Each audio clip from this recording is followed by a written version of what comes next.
નમસ્કાર મિત્રો, જય હિન્દ, જય ભારત, જય શ્રી કૃષ્ણ. સ્વાગત છે તમારું આપણી YouTube channel government pension salary info and ન્યૂઝમાં.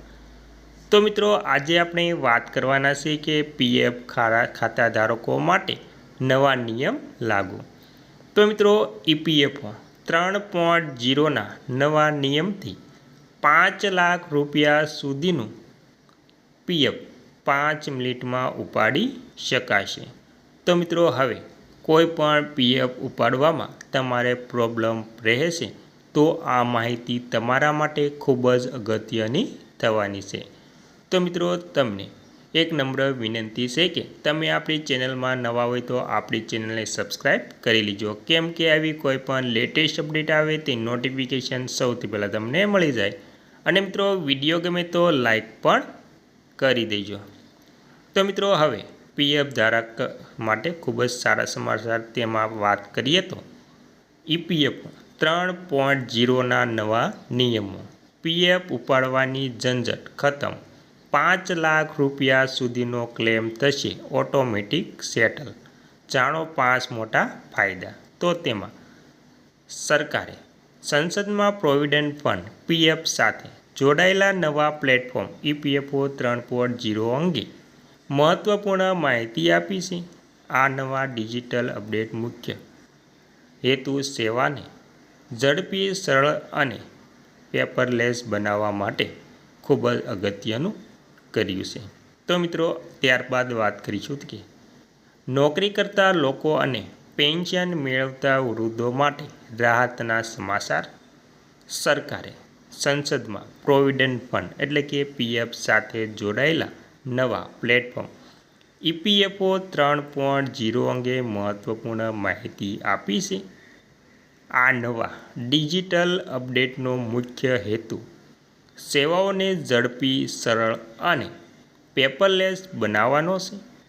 શ્રમ અને રોજગાર રાજ્યમંત્રી શોભા કરંદલાજેએ લોકસભામાં જણાવ્યું હતું કે આ સિસ્ટમથી કાગળની કાર્યવાહી ઘટશે અને એમ્પ્લોય એટલે કે માલિક પરની નિર્ભરતા પણ ઓછી થશે. તો મિત્રો, આવી રીતે ઈપીએફઓ 3.0નું ખૂબ જ મહત્ત્વ છે મિત્રો.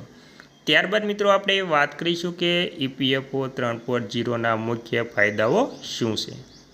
તો તેમાં રૂપિયા 5 લાખ સુધીનું ક્લેમનું ઓટો સેટલમેન્ટ.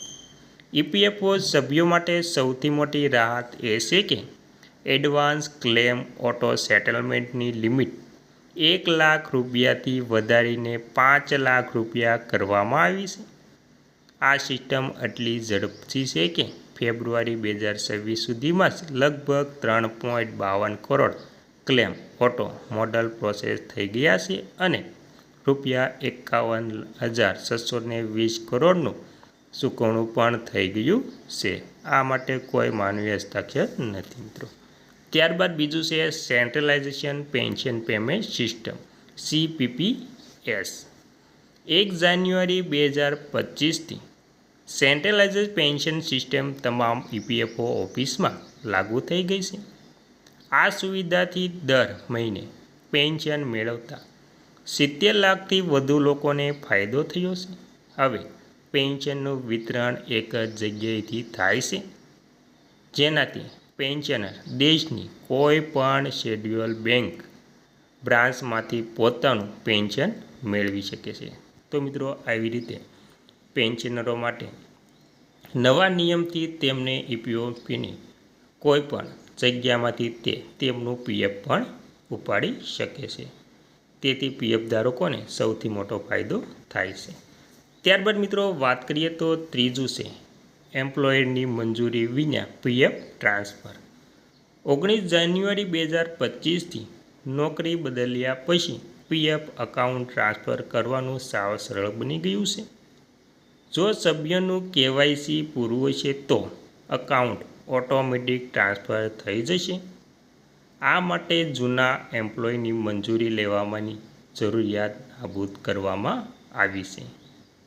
અત્યાર સુધીમાં 21 લાખથી વધુ ટ્રાન્સફર જૂની કંપનીના હસ્તાક્ષરે વિના પૂરા થઈ ગયા છે એટલે કે વધુ ટ્રાન્સફર જૂની કંપનીના હસ્તકે વિનામૂલ્યે પૂરા થઈ ગયા છે. આવી રીતે ત્રીજું પણ પીએફનું ટ્રાન્સફર ખૂબ જ અગત્યનું હતું.